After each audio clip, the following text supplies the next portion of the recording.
Okay, let's get started. Sometimes you look back at history at these huge moments and they almost feel inevitable, don't they? Yeah, absolutely. But that's often hindsight talking. When you actually dig in, you find they're, well, incredibly complicated. Exactly. The result of these deep-seated ideas, colliding viewpoints, and some really intense political maneuvering. What looks like one clear path from a distance is usually this messy convergence of forces building up over a long, long time. And that complexity is precisely what we're diving into today. We're going to unpack the origins, the substance of the two-nation theory. It's such a critical concept for understanding the partition of India. Hmm, definitely critical. It wasn't just some abstract thought experiment. It actively shaped events on a massive scale, affecting millions of lives. So we've got a stack of material we're drawing from, including some key excerpts from a document called Chapter7.pdf. It really lays out the arguments and the historical context pretty thoroughly. Right. And our goal here, our mission for this deep dive, is to really explore these sources, understand the core ideas being presented, the different angles they show us, and trace how this theory gains so much traction. We want to see what these sources suggest about the why behind such a huge fundamental division. Think of this as us guiding you through the intellectual and political terrain mapped out in these documents. Okay, so where do we begin? What was the two-nation theory according to this material? Well, the first point the material makes is crucial. This idea, the idea that Muslims in India were a distinct group, didn't just pop up with Jinnah. It had deeper roots, Right, you had figures like Sayyid Ahmad Khan talking about Muslims as a Qawm, which is an Urdu word carrying that sense of nation or of a very distinct community. and others too, like the Aga Khan, Amir Ali. Yeah. They were using terms like nation or nationality for their community much earlier. But, and this is key, according to the source, Jinnah's contribution was specific. He was the first to really proclaim it forcefully. India wasn't one nation. It was inhabited by two distinct nations, Hindus and Muslims. And the kicker was his conclusion. That these two nations absolutely could not live together within a single state. That was the non-negotiable part. And that became the foundation, the justification for the Muslim League's demand for Pakistan. Exactly. Now, the sources do point out that initially this wasn't widely accepted. Not by most Hindus, not by the British, generally speaking. But partition did happen, and it happened on that very premise that Muslims constituted a separate nation needing its own state. And notice how proponents framed the problem. It shifted from being just intercommunal, friction between communities. To being international, a conflict between nations. Right. And from that viewpoint, Muslim freedom from potential Hindu dominance became just as fundamental as Indian freedom from British rule. So let's dig into Jinnah's specific arguments as laid out in the source. How did he build this case? The material details it quite clearly, pulling from his statements and speeches. The absolute core was this idea. Hinduism and Islam weren't just different religions. They were two distinct, separate civilizations. And the source stresses how fundamentally different he saw them, comparing them to different European nations in terms of origin, tradition, way of life, not just minor variations. Precisely. A deep civilizational divide. And building on that, he argued India essentially held a major nation and a minor nation. Which meant, in his view, that a standard parliamentary system based on majority rule was inherently unfair. Yes, because it would inevitably, structurally, lead to the permanent rule of the major nation over the minor one. So his proposed solution, at least initially, was a constitution that explicitly recognized these two nations, one that required them to somehow share governance. Sharing governance of what he still, at that point, called their common motherland. But he was absolutely firm on the status of Muslims. The source quotes him saying something powerful. Yes, we are by no means a minority, but a solid and distinct nation by ourselves with a destiny of our own. That captures it. He really fleshed this out at the Lahore session in 1940, didn't he? Where the Pakistan resolution was passed. The source highlights key points from that address. He did. He argued, look, 1,000 years of living side by side hasn't merged these groups. You can't just force unity with a British law or a democratic setup. So, again, the problem wasn't internal community issues. It was international. Manifestly international, yes. And his message to Britain was blunt. If you want peace, you need to divide India into autonomous national states. He saw Hinduism and Islam as totally different social orders, not just religions. And he called the idea that they can naturally evolve into a common nationality a dream. Even a dangerous misconception that caused all the trouble. To back this up, he listed the differences: religions, philosophies, social customs, literature. Right. No intermarriage, no interdining, generally speaking. Different sources of inspiration, different histories. Even different heroes and epics. The source notes he pointed out that often one group's hero was the other's enemy. Victories for one might be defeats for the other. It paints a picture of two groups whose fundamental narratives were often in conflict. And his conclusion from all this: Stark. Trying to yoke these two distinct nations together in one state, one majority, one minority, was a recipe for disaster. It must lead to growing discontent and final destruction. So the logical endpoint for him was clear. Muslims are a nation, by any definition. They need their own homelands, territory, state. They wanted peace, he said, but crucially, the freedom to develop their own way of life, according to their own ideals and genius. The source also touches on how they countered objections, like the outsider argument against Muslims. Yet Jinnah's response, as presented, used Indian history itself. He pointed to earlier inhabitants like Dravidians and Aborigines, basically arguing India wasn't exclusively anyone's ancient homeland. It's a way of reframing the historical narrative. The source also talks about this Muslim feeling of peril. Especially when representative institutions came in and Hindus started realizing their numerical advantage. And this feeling, the source suggests, led Muslims to reassert what they saw as their ancient superiority and consolidate their position. Yes.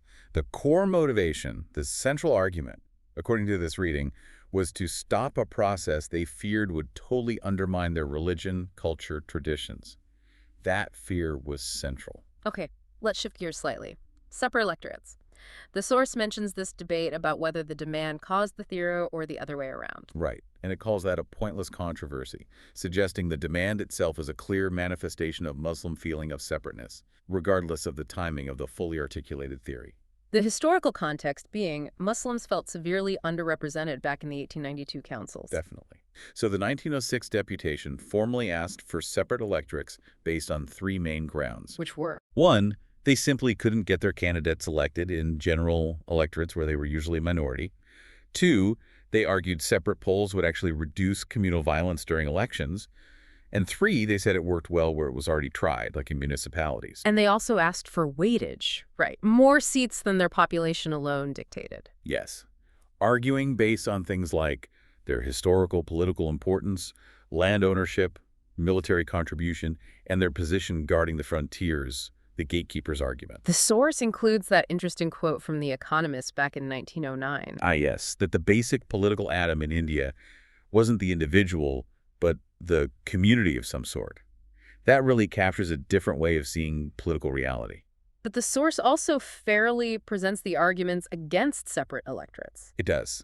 That it undermined the principles of self-government, taught partisanship, stereotype relations between communities. And the counter-arguments. That Western models didn't fit India, that it was maybe a temporary fix necessary to help a community perceived as backward catch-up. And even the Simon Report in 1930, despite reservations, found them unavoidable. Pretty much. Given the intensity of Muslim feeling and the lack of agreement with Hindus on an alternative. The source really emphasizes the Hindu resentment of this system, and it points to what it calls an inconsistency. Right. Hindus opposing it in India, where they were the majority, but apparently asking for similar communal representation in Ceylon, where they were a minority. The source labels this blatant opportunism. And argues that this perceived inconsistency really pushed Muslims further away, reinforcing the belief that a shared political roof wasn't viable. Now, the source brings in external perspectives to non-Muslim observers. Yes, it stresses that it wasn't just Muslims saying this. Both Hindu and British writers acknowledged a deep rift. Hindu writers who talked about Muslim distinctiveness, even calling India a land of nations. Exactly, and noting the real anxiety among Muslims about being swamped by the Hindu majority. There's that specific mention of Niraj Chaudhuri's analysis, which the source finds particularly insightful. Extremely insightful, yes. Chaudhuri argued the so-called common heritage was actually quite thin. And crucially, as both communities modernized, or as he put it, rose to a higher plane, they didn't converge. They actually moved in opposite directions. Towards Hinduization on one side and Islamization on the other, becoming antithetical in all matters except a few in essentials. That's a powerful claim. He also contrasted the Hindu closed society with the Muslim open society capable of expansion.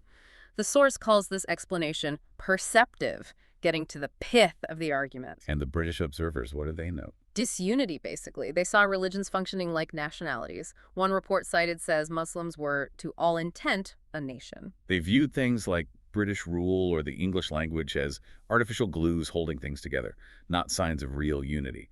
And they saw the Muslim fear of being overwhelmed as genuine. Some predicted they'd fight rather than submit. Fast forward again, the source mentions The Economist in 1946. Right, viewing the 90 million Muslims not just as a minority, but a distinct political reality. And it directly links the phenomenal growth of Muslim nationalism to the actions of the Congress governments in the provinces from 1937 to 39. Calling their behavior arrogant. Yes. And the article concluded the tension was clearly more than a mere factional strife within a single nation, echoing that international idea again. Okay, let's turn inward now, according to the source. How did the perspectives and actions of Hindus, and specifically the Congress Party, play into this dynamic? Well, initially the source says Congress leadership and many Hindus sort of hoped economic issues would just make communal problems fade away. Which the source dismisses as wishful thinking. Pretty much. It points out that even in labor movements where you expect economic solidarity, separate Muslim unions ended up forming. Unity was elusive. And the source is quite blunt, saying Hindus made no serious effort to reassure the Muslims. Quite the opposite, in some cases highlighted. It gives examples of prominent Hindu figures glorifying Hinduism, talking about Hindu supremacy, or suggesting ways Muslims could be assimilated. These cures mentioned, like changing Islam's name, Muslims converting, getting rid of separate electorates. Even aggressive ideas like conquering Afghanistan. The source explicitly calls these expressions of Hindu imperialism, which, understandably, didn't make Muslims feel more secure. There's even that stark comment attributed to Mountbatten telling Gandhi partition was needed because a Hindu majority wouldn't allow it later and would just hold Muslims by force. It paints a picture of deep mistrust. The source critiques the Congress approach overall as lacking a coherent policy on the Muslim question, reactive, not proactive, lacking the British genius for compromise, as it puts it. It mentions that brief moment in 1917 when Congress acknowledged the League's status, Motilal Nehru's quote about them representing the best intellect. But emphasizes that was the last time such recognition was given so clearly by a top Congress leader. Then came the Nehru Report, also chaired by Motilal Nehru.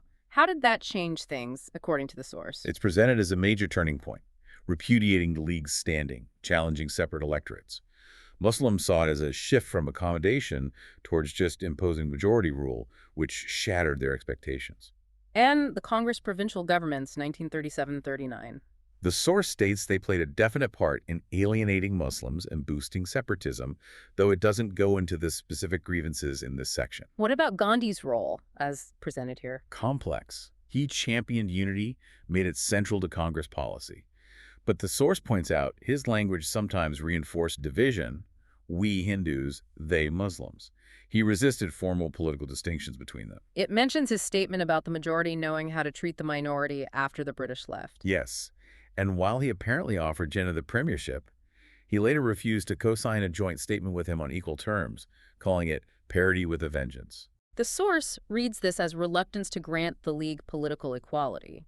It also brings up the Congress forming a government in the NWFP in 45. Which was perceived by the League as a deliberate move to sideline them in a Muslim-majority province. So the conclusion drawn in the source is that Muslims had reasons not to fully trust Gandhi's expressions of unity. Some justification is the phrase used, yes. And Nehru, his initial stance, according to the material. Initially, he apparently denied there even was a distinct Muslim problem, calling communalism mere propaganda. But his later Muslim mass contact campaign implicitly acknowledged it. The source suggests so.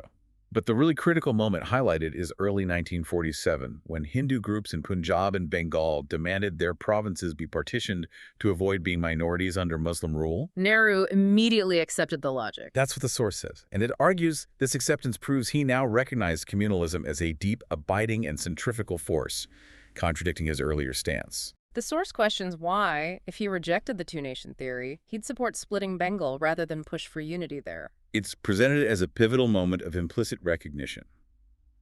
And then there's his Independence Day speech in 47. Expressing sadness for brothers and sisters cut off by boundaries, referring to Hindus left in Pakistan. Yes, and crucially, feeling they weren't free because they were under the rule of another nation, the Muslims. The source finds it difficult to put a different construction on those words other than reflecting an underlying acceptance of two nations. So the source summarizes Congress's contribution to separatism quite strongly.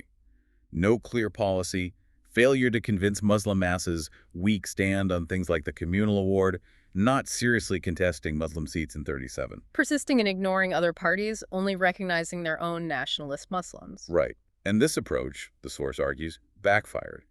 It angered mainstream Muslims who saw the Congress Muslims as unrepresentative, and it fueled a determination to build an equally strong Muslim nationalism to counter Congress. Now, the source makes a pretty pointed claim about Congress using divide and rule tactics itself. Yes, it argues Congress tried to break the political unity of the Muslims by recruiting certain individuals in groups, similar to the British strategy they criticize. Mentioning alliances with smaller, often non-league Muslim groups. Exactly. Groups like the Red Shirts, Aurars, Malmans, Shia Conference, Jamiat ul-Ulama, even creating specific anti-league platforms like the Azad Muslim Conference. The source gives the 1946 Punjab example as blatant opportunism. Right. Congress allied with the defeated feudal Unionist Party, making its leader chief minister. While having refused to ally with the much stronger Muslim League back in 1937, citing ideological reasons that seemed less important in 46. Precisely. The source argues this convinced Muslims that Congress policy wasn't about principle, but about dividing Muslims to ensure its own hegemony. The language used was also key, wasn't it? Communalism versus nationalist Muslims. Hugely effective propaganda, the source contends. It successfully labeled League supporters as anti-freedom, while Congress Muslims were patriots. Even foreign writers picked up this framing. The source claims the British didn't wield language so lethally. But there's a paradox here, the source points out. These allied nationalist Muslim groups Were often weak and backward, didn't provide major Congress leadership, and the Muslim Nationalist Party itself was poor in numbers and so weak in influence. even the NWFP leaders, held up as examples, apparently sat out the key 1947 referendum. That's what the source states. It argues this alliance was actually a drag on Congress. These groups didn't convert Muslims to secularism, but their demands for safeguards complicated finding unity. And prominent nationalist Muslims even ended up supporting resolutions acknowledging Pakistan or staying neutral. Yes. The source gives an example in Bombay of an MLA-made minister right after joining Congress, but without the confidence of the League MLAs. So the final assessment in this section: That Congress leaders were too focused on Western majority rule principles, underestimated the Muslim issue, thought they could ignore it or just win Muslims over individually. Gandhi, in particular, is described as having shut their eyes. which leads us to this final, really complex point in the source material: the paradox. Right. That despite officially opposing the two-nation theory, Congress's actions, especially later on, seem to implicitly acknowledge its underlying reality. The source brings up small details, like jets in WWI seeing Turks as a hereditary enemy. And the general Hindu perception of Muslims as almost a separate caste or trespassers, hints of deep division. We already heard Motilal Nehru acknowledging India was divided into communities. Then there's that shocking post-partition statement cited. A Hindu chief minister saying Muslims left in India would be treated as aliens. And the mention of the Momins, who were staunch nationalist Muslims suffering badly in the Bihar riots with allegations against Congress figures. The source makes a sweeping statement based on this. India wasn't safe for any Muslim then, nationalist or not. The two-nation theory had annihilated all political values. In the last analysis, what alone mattered was whether an Indian was a Muslim or a Hindu.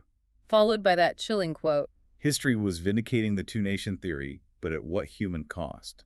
A very powerful statement in the source. It even interprets post-1947 relations through this lens. Pakistan's concern for Indian Muslims fits the theory part of the nation left behind. But, the source argues, India's parallel concern for Hindus in Pakistan is harder to explain unless Congress also, on some level, accepted the two-nation premise. The Liaquat-Nehru Pact on Minorities is presented as evidence. So Nehru's concern for East Pakistan Hindus is seen as extra-political, implying he viewed them as part of the Indian nation, thus accepting the theory as the cause and condition of partition, even if forced. That's the source's interpretation. That actions and underlying concerns revealed a deeper acceptance of the division than the official rhetoric suggested. Wow, okay. That really was a deep dive into the arguments and perspectives presented in this source material. We've traced the theory, the context, the counter-arguments, the role of Congress. It really highlights that central, painful clash, doesn't it? The vision of one India versus the assertion of a separate Muslim nationhood, which the source argues had deep roots in history, culture, and politics. Yeah, the material definitely paints a picture of a complex, tragic process, suggesting that from the viewpoint presented here, partition emerged from what were seen as irreconcilable differences and perhaps missed chances for real understanding. It's incredibly complex, and understanding these arguments, as presented in the source, is vital for grappling with that history. And it leaves us, and you, the listener, with something pretty provocative to think about stemming directly from this reading. Consider again that stark observation from the source. History seemed to vindicate the theory, but always remember the devastating human cost. And reflect on this idea. Even after the borders were drawn, those extra-political bonds, the concern for co-religionists across the new lines, evidenced by things like the Liaquat-Nehru Pact, they didn't just disappear. What does that persistence tell us? That enduring connection transcending political structures? What does it suggest about identity, about nationhood, even when maps try to divide them? Definitely something to mull over.